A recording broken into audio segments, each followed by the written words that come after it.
జిల్లాలో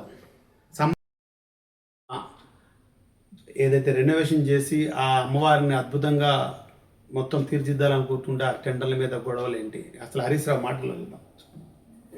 చిన్నదా పెద్దదా మేం చెప్పలేదు, రాష్ట్ర ప్రజలందరూ చూస్తున్నారు. చెప్పింది ఎవరు? స్వయంగా కేబినెట్ మంత్రి గారి కుటుంబ సభ్యులే చెప్తున్నారు.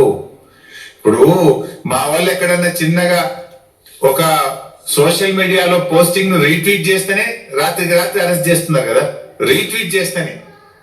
మరి ఇక్కడ ఇంత ఓపెన్ గా టెండర్లు వేయొద్దని బెదిరిస్తుంటే, తుపాకులు పట్టుకొని తిరుగుతుంటే ఇవి కనబడతలేవా డీజీపీకి? ఆ డీజీపీ ఏదో మనం మాట్లాడింది కదా, ఏది పింక్ బుక్ లేదు, రెడ్ బుక్ లేదు, అంత కాకి బుక్ ఏ ఉందన్నాడు కదా.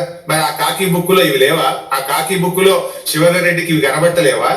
రూల్స్ అందరికి ఒకటే. ఇది అసలు కొండా సురేఖ ఎండోమెంట్ మినిస్టరు, దేవాదాయ శాఖ మంత్రి, ఆమెకు తెలియకుండా టెండర్ జరిగింది. ఆ ఇళ్లలో ఇప్పుడు లొలి జరుగుతుంది. ఆ సుమంత్ ఆయన అరెస్ట్ చేయడం జరిగింది. ఎందుకు ఏంటి అని తెలియదు. ఇవన్నీ డెక్కన్ సిమెంట్స్ చాలా వ్యవహారం నడుస్తున్నాయి. కొండా ఫ్యామిలీ ఎడిపోతుందో తెలియదు. హరీష్ రావు మాటలు ఏం జరుగుతున్నాయో తెలియదు. చూడండి ఒకసారి.